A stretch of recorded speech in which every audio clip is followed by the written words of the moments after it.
Hello and welcome to the South South Sports Show. I'm your host, Richie Leahy. I am working this remotely right now. I do not have Matt Vilcek on the call, so no co-host this week because I do not have power right now. So, not doing it in the studio. Power gets knocked out, so I'm trying to record this early on my GoPro, and we'll see how it goes. Hopefully I can at least get it uploaded, and for the people on audio, I'll be trying to piece it together. Matt actually has media days tomorrow for Claysburg Kimmel football, and so I'll be putting some of those links up so that you can check that out and hear what's going on with him. But starting off the show, talking about the Pittsburgh Penguins, tied right now 1-1 in their round robin series, or whatever they're calling it, in the NHL. And at first I kind of hated the idea of doing a game like that early on, coming off of a long break. And I think they had an exhibition game before that. Was it only one? I can't remember. But they didn't look good on the power play on Saturday. Ended up losing in overtime. And then last night, still not looking great on the power play, but I felt comfortable the entire game. And I liked how they had an early lead. They were able to extend it. I know what did they do? They gave up a goal late in the third to make it 2-1 with the Penguins with the lead, but they were able to extend that again. I can't remember what the final score was, but I believe they got another goal to push that lead into comfortable territory. Was it 3-1? Even up the series at 1-1. I was worried because as I'm looking at this, I'm hoping that the home ice isn't a factor, because you're already in Toronto and what's the other city? Edmonton. So you're not in a general, like you're not in your home rink. And then there are no fans. So it's just like baseball going out there with no fans. I haven't been watching the games with audio, so I don't know if they're really piping in sound and things like that. But I don't think they're really having any fans there. So I was worried, oh man, they dropped one at home early in this series because the Penguins were the home team. But the more I thought about it, I don't think that's as big of a deal as I originally thought. So I'm hoping that they can go ahead, win Game 2, which I think is tomorrow. By the time this comes out, it'll probably be in the past, depending on if I can get this uploaded on what little cell service I have or not. The hurricane came through, and I think they downgraded it to a tropical storm, but it hit the Carolinas pretty hard and knocked stuff out, and trying to get just any type of power back. So hopefully people are safe with this hitting, because normally things like this, I don't think we ever lost power to do a show later. So this is the first time I think I've done a solo show since maybe when we first started this podcast a few years ago. Most of the time it's usually Matt, or when Jeff was on the show before he switched work shifts, we were able to get at least a guest on. But just due to circumstances, we weren't able to do that. I haven't got to watch any of the other playoff hockey. The big comparison is going to be the NBA whenever they do their playoff bubble. And if I'm being honest, I'm looking at that and I'm not really high on their idea either, just because as you look at Major League Baseball and you look at all of these other sports, they are having what ends up being breakouts, and they really can't control it. Like Major League Baseball, they're going to have breakouts of the coronavirus, and now you have hockey, they're doing their own contained bubble, and basketball doing their own contained bubble. But I still don't like the idea of the NBA trying to shove regular season games, because right now they're playing basically meaningless games. I saw that Dallas Mavericks have already clinched their playoff spot. I think there's maybe only one or two other playoff spots up for grabs, maybe three tops. And it's like, why did they not just settle those with play-in round robins? I mean, the NHL had it right whenever they went ahead and did that. But the main thing is they also included seeding rounds. And I know that some teams, maybe they just didn't want to play or whatever, cold, going right into the playoffs, while these other play-in teams had a few games to warm up. but they really could have limited contact by maybe playing them and then doing another exhibition round amongst the top teams. There's just something to try to get teams on an even footing without playing all of the extra games and having all of the extra refs and all the extra team, medical staff, things like that need to be there. Maybe they didn't have to do that. And I'm sitting outside recording this because I don't know if the sun's going to come down, and it sounded like the house over there had their fire alarm go off. So hopefully you can't hear that and it's not too annoying, because people that just listen on audio, I try to limit things like that, but I have a bad feeling this week's episode is going to be of the best quality. But we'll see how the new GoPro handles it, and hopefully we can get things turned out with that.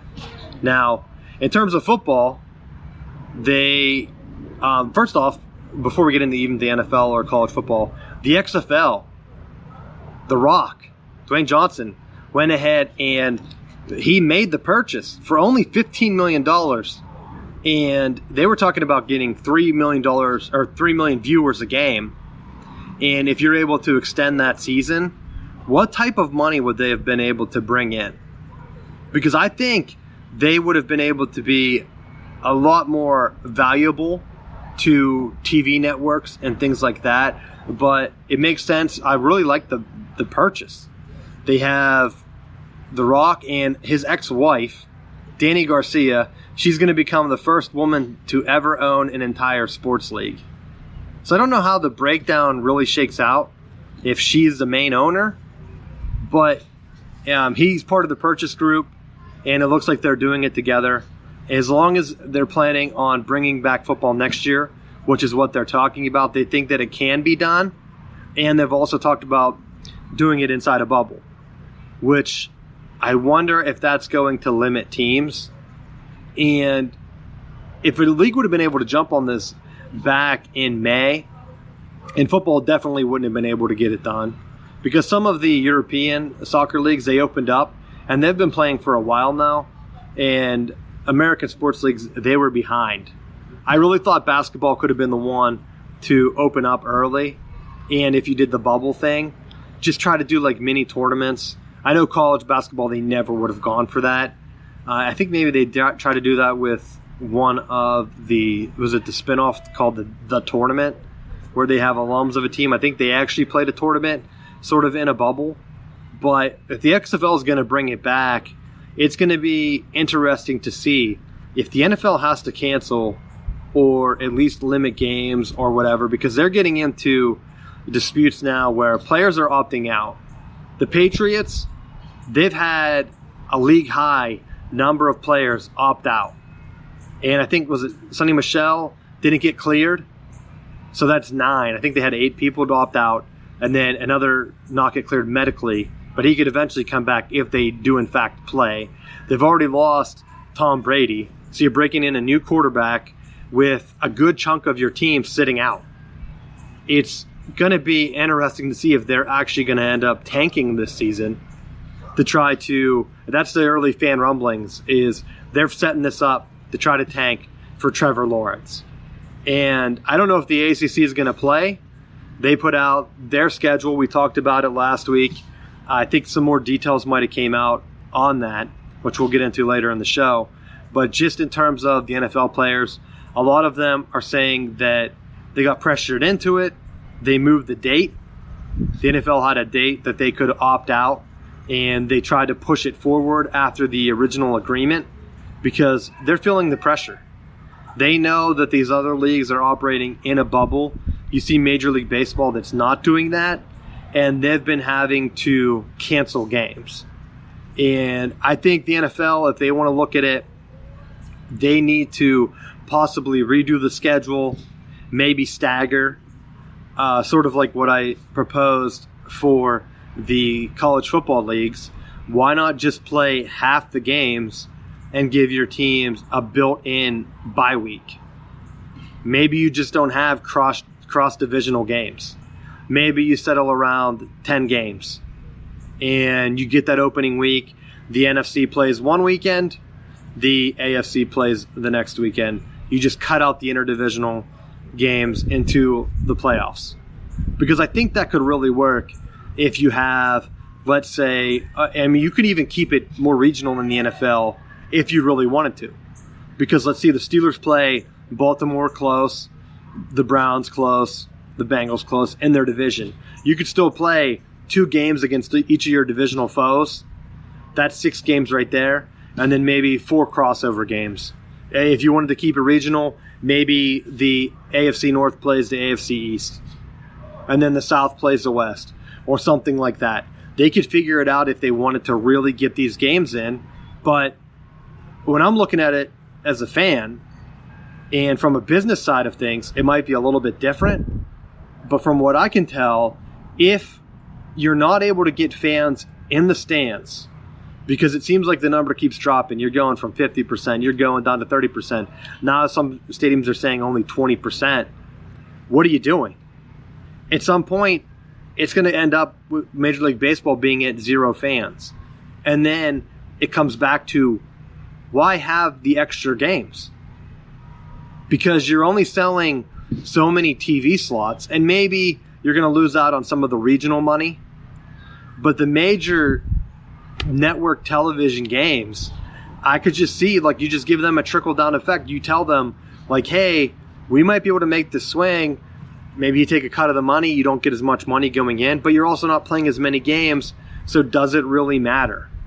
If you're really driven by the television contract, get games on television. If you played only NFC 1 week, then they have the 2 weeks built in to have your guys heal. If there was a quarantine, you really don't have to do that. You don't have to worry about people missing games. In terms of just fan things, fantasy football, then you could keep it alive. Right now, I'm not really sure how fantasy football is going to work. I've thought about it. We've talked about our league that we run on the show. I don't know, honestly, how you can do a league fairly this year. Because there are so many things. I'm looking at reopening mine next week. We don't have the preseason games. Players are already opting out. Our league's a keeper league that we talk about, where you get to keep one guy. We don't know what's going to happen if your quarterback sits out. What if they don't make that declaration until the 3rd test? I think we went through the testing schedules before, but to my understanding, they're going to do it 2 or 3 times with right before game day. They try to get the test results back to let them know. If you're a fantasy owner, how are you going to have your lineup set when you really don't know who's going to be a last-minute cut? Maybe someone gets it and they decide, I hope no player gets really sick from it, but what if they do get seriously ill? I think there's a couple of pitchers maybe that are, well, at least one pitcher that had to get shut down in Major League Baseball already because he got sick and he had complications. But he'd already gotten sick. He was cleared to play. The complications came later, so they didn't even know. That's the scary thing about all of this. You're opening it up, but then at what point do you have to worry about it and say, okay, enough is enough. We're putting too many players at risk. I don't know what to do. And I hate talking about it because it's all speculation at this point, but if I'm the NFL and I'm looking at it from a pure business side, you need to play games to get the television money. Are you going to get the same amount of money opening the stadiums? No. There is 0 chance of that happening. You have these guys, and maybe even with like the NFC, AFC thing, they can maybe share a pool of roster slots for roster guys, maybe workout guys. But then again, you're getting too much into the risk factor for guys that might not be making a lot of money. So why would they agree to that? So as I'm sitting and thinking about this, I'm always wondering, how can they make this work? Because I definitely want them to have games. And if they're not going to let fans in the stadium anyway, why does it matter how many they play? Is it for the NFLPA? Are they worried about salaries? Because if you're going to give them the same salary because you're getting the same TV deal, just let it happen. I'm just surprised because some of these owners, they can take the hit. There's been record revenues in the NFL for a long time now. And, they're the most lucrative sport. People and the media jump all over them whenever they drop a tiny percentage in TV viewership that is still 5 to 10 times what the NBA gets. And so the NBA still got a ton of television money because they just have more games. And so they think, okay, well, we can just throw this on at any time on any one of our cable channels that not a lot of people watch. So you have the same thing with the NFL now. What are you going to put on these slots? They have the Thursday night game. I would almost say scrap that game entirely. I'm pretty sure they're keeping that this year. But to me, that's just a big head scratcher because you're almost better trying to keep all of the games on the same day. And I know this might fire a lot of people up, but I would also say cut the Monday night game for that same reason. Why would you give a team a disadvantage in a crazy year? This is hopefully once in a lifetime thing. It hasn't happened at this scale in like 100 years. So why not try to put things in place and say, we know this is going to be a crazy year. We want football to be played. Let's see what we can do to get that done. And like I said, if you can even get 10 games going, you can keep it fair to the point where games are played, teams are out there, and you at least have the division winners and even some of the cross champions. Maybe you mess with the playoffs a little bit. Maybe you expand it like Major League Baseball did. You play, like I said, the North and the East and the AFC. You get the winners from each, and then maybe you take a wild card from each, or two. Like I don't even know what expanding it at this point off the top of my head would be. I think you would need to take 2 from each. So let's just say you do that. Maybe the North has a way better record. They get 3 teams in, and the East only gets 1. Maybe it's an even 2 from each, and then you have the same thing, and then they just face off in the playoffs against the AFC South and the AFC West. And then that's your playoffs. And I think that would expand it to what, if you're doing that, 8 teams? 2, 4, 6, 8. So they'd have 8 in the AFC, so it'd be a 16-team playoff, which is bigger than what the NFL is used to, but it would also cut down on no buys, so you don't have to worry about teams going out on their bye week, doing whatever they're doing. I guess in the regular season, you'd still have the built-in bye. But in the playoffs, you're not going to have multiple weeks where you have downtime. And so that's my proposal that I've been thinking about. I haven't had time to scratch it out or get all the details out for the NFL.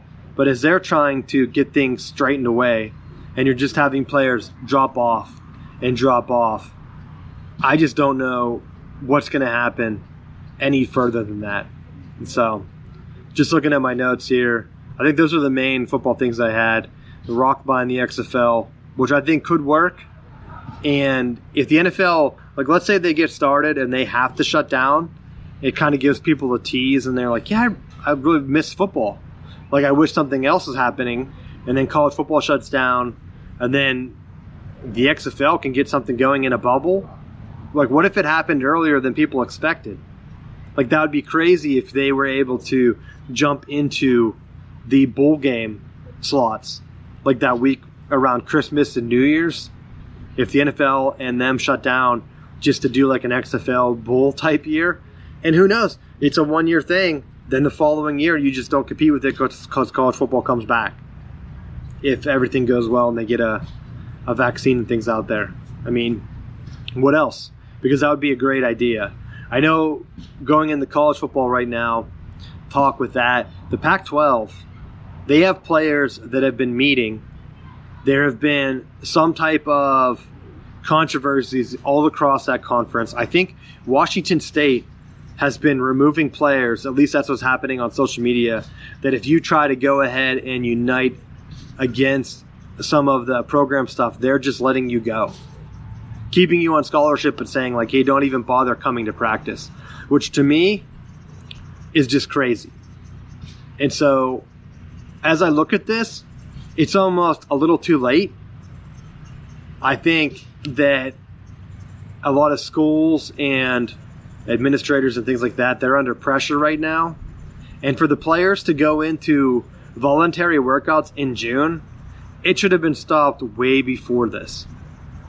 because now conferences are trying to make schedules. I think the SEC, their players also leaked health conversation or Zoom chat that they had. Someone recorded it and leaked it, which, to be honest, a lot of that stuff should have been public anyway. These are public institutions for the most part. And the kids, they're not getting paid. They're not getting paid. Once they graduate, they're not going to get health care from these universities.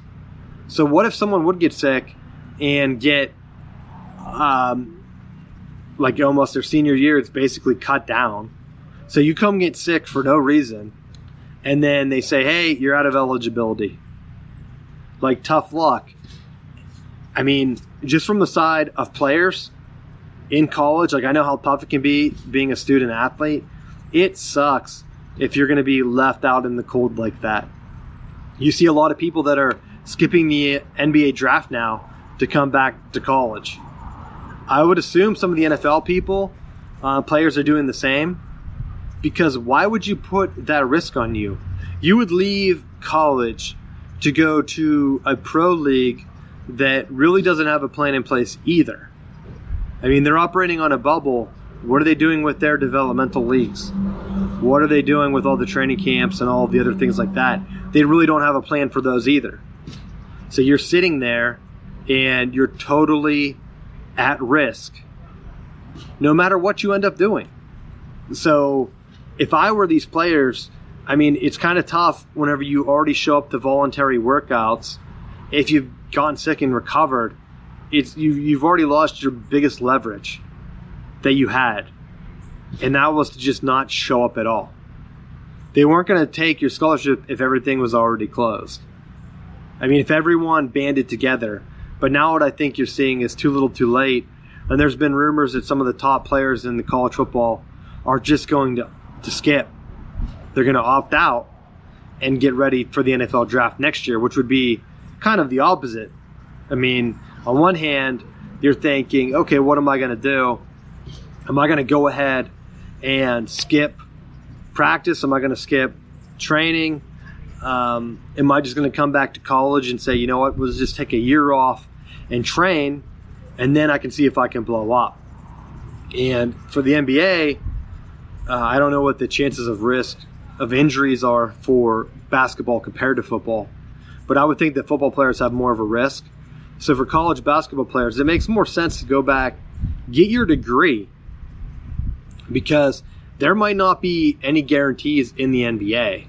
You try to work yourself up. You were thinking you're going to be in the draft. They push the draft back. They push it back up. At this point, it's almost like an unknown. They really haven't been doing workouts. They've been focused on getting their bubble in. Everyone's applauding them. But their next year is going to be kind of a giant mess too, because they're pushing their championship this year because they had to play those regular season games for no reason. Now their playoffs are going to be in October, and then you're giving your players no rest, no downtime. You have no chance to really get any of these rookies up to speed, and then you're looking at coming back in December, November. I don't even know what month they're going to be targeting now, because you're going to be pushing that in, playing an accelerated season, or are you playing a shortened season next year too? Because that's going to be another big issue that not a lot of leagues are straightening out. At least with the NFL, if they end up canceling next year, I don't think you can really push the NFL to spring and then go into summer. If it happens, it happens. If not, it's over. I don't think they can cut it more than just playing your divisional games. Like, I think a 6-game schedule and going right into the playoffs would be weird, because if you took the top 2 teams from each pod and kind of made it, I mean, it might work out if the NFL did something crazy like that and they said, hey, let's put all of our AFC North teams, AFC whatever, NFC teams, like, they're just going to play their division. We're going to take the top 2 teams and then do a double loss elimination tournament. It would be unprecedented, but it's better than playing no games at all. I just wish that even like Major League Baseball, they said we're going to regionalize the plan. They didn't regionalize the plan. They kept the same schedule they've been doing for decades, and they just kind of shortened it and compressed it. Like, make it truly regional so these teams don't really have to travel. And if they do, they can kind of be pushed into their own thing. Like, make them smaller. The Marlins playing the Phillies and then going to, like, St. Louis. I think they're one of the teams that's getting hit. And then going all over. Like, you don't need to be playing these games. You just don't need to be doing that. Just take the best record from each one. And then even if they wanted to do a wild card, they could just do it like college football where you have a pool or something where people put together and try to get it. But at this point, I'm just thinking of ways to try to have sports because basketball's back, hockey's back. It's looking good. You don't have the outbreaks in basketball and hockey. But when you look at baseball, they do. And then the main thing we talk about here is football, the Pittsburgh Steelers. And I just don't have confidence that that's going to happen. And even if, like, the NBA or NHL have to shut down, it's almost like next year, what's going to happen? You can't stay in a bubble forever. So if things start to shut back down, what are you doing? And are you going to keep playing if things do shut down? So looking at college, talking just strictly sports now, trying to get off that garbage talk. But, well, let's get into baseball first. The Pirates are awful. I mean, people were excited about this shortened season, thinking maybe the Pirates will go ahead and make a run. And I knew that's never going to happen. They've had their chance. Every time people get all excited, it never happens. And what we're looking at right now, 7 of the Pirates the other day were hitting less than 174. 4 of them are at 100 or less batting average. That is awful. They have the worst batting average in the entire Major League Baseball. So you're taking a team like that, not investing any money into them to make them better. Why, if you were a fan, would you think, oh, I can't wait till the Pirates come back. I would love to go see that. I would love to see my team not hit the ball because I have good money to burn. I would love to go out, spend some of my money to sit down and watch the Pirates when I know there's zero chance of them winning. I mean, they started off bad. They got to win. It's like, hey, Pirates win. That's the kind of text I get. Hey, Pirates won. It's like, is that supposed to make me excited? They won one game. I don't even know what their record is now because internet out and stuff like that. Haven't done my extensive research I usually do for the show. But with Matt not being on here anyway, it'll end up being a shortened show. But that's where I'm at with Major League Baseball right now. Teams getting shut down. The Pirates not looking good. What is there to excite me? I mean, the other negative would have been is if the Pirates would have started hot, only to have the league shut down, and then them get a awful late draft pick. Because now, at least, if they're going to be the bottom of the league, maybe they can get a number 1 draft pick next year. I don't know how this league's going to figure this stuff out, but if they do just take whatever on face value and get the number 1 pick, maybe they can get something at least in value that potentially if they do sell off to a new owner that can get the team turned around a lot faster. But I don't know. People were complaining in the ACC getting back to college football about the schedules, saying that some teams like Boston College and Florida State and Wake Forest have brutal schedules. But let me just break this down for you. They don't. Newsflash. The ACC has only been Clemson and nobody else. You're adding in Notre Dame. My favorite right now to win the ACC is Notre Dame and Clemson. They put out that early schedule. They didn't include dates or anything. There's some rumors that might be coming out. Same with the Big Ten tomorrow, or I guess whenever you listen to this on Wednesday, that those could start to come out just so that they have something in terms of dates. But when they did the original schedule, it might have been alphabetical, but Clemson and Notre Dame were in that first column. It makes a lot of sense for the ACC to play Clemson and Notre Dame the first game of the season, because if things shut down, then they can at least get some of that marquee television ad money. And then that could potentially be a rematch if they are able to play their games. Because all the teams that played Clemson that's the teams that have the tough schedule. You know, you already have a loss, and even Notre Dame being one of them, that's going to be it. But I think, and I might have missed a team because I know that they're doing like a 10-game schedule. But the 3 teams that I saw that didn't have Clemson on their schedule, NC State, UNC, and Duke, the Carolina schools, they're in a prime position to take that ACC championship spot again, like just take it from Notre Dame. I don't know if that's going to happen because you also have to win your games. So I could see Clemson going undefeated, or if they were to stumble against Notre Dame or another team, having a loss or two, but they're definitely going to be in that championship game. I don't think Florida State gets it turned around. They have talent. I don't know if at this point if they still have as much talent as Notre Dame because of the way Willie Taggart recruited. It didn't really hit on some of the big positional needs like offensive line, maybe some of like the defensive line and stuff like that. And when you start missing there, that's whenever you hit into some issues. So you might have a talented team, but whenever you go up against a more solid, complete team like Clemson or Notre Dame at this point that have been recruiting well in cycles for the past, 8 years now, like it's going to be very tough to beat them from top to bottom. And the rest of the teams, they could come up. I mean, Virginia got hot last year. Are they going to be able to recreate that? Because that would be fun to see.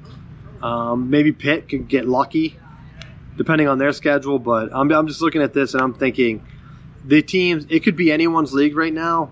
If you look at what the Coastal was doing, every team had won that division. Like they took turns. It was like 7 years, 7 different winners. That could be the second seed right now. But I'm still leaning Notre Dame. I think they have the chance. I think the ACC right now is most likely going to play. Because remember, the NCAA could step in and cancel fall championships. That just means that they're going to cancel their other sports. Football is still separate. The NCAA oversees them in terms of rules and recruiting. They don't make up their schedules and things like that. It's not like college basketball. Some of their teams, they make up their thing, and then the NCAA oversees their tournament, and most of the other sports the same way. They don't do that for football. This is the Bull subdivision or whatever they call it these days. They put it together, so there's a good chance that those games are going to be set up and they're going to be played. And it might not be the full 10-game schedule, but I wouldn't be surprised if some of these leagues do play their games. I don't know if they finish. That's why I was saying they should put in rules and places for players and even just add an opt-out for each player. And see, I mean, you're not having – a lot of campuses aren't having students on campus. So it's going to be tough for them to open it up and say, hey, we're going to have this. If players opt out, they're still going to get their full scholarships, but we're going to go ahead and open up other scholarship spots for people that are walk-ons if they want to play this year. Because that way the schools don't have to worry about losing tons of money. I mean, they've already talked about, if football's canceled, we're going to lose $100 million. The schools don't say, hey, if all our other sports are canceled, we're going to lose that much money. No, it's specifically football. They don't have to worry about travel and paying for all these other things for a lot of other sports that lose money. If they're somehow able to play football, and the big one is going to be with fans. Because some of these schools, you're not going to get the television money. And that's what I've been wondering. A lot of people have been calling out the Power 5, the ACC, the Big Ten, and conferences like that for going only conference-only schedules. But that might be the only way that these games get played.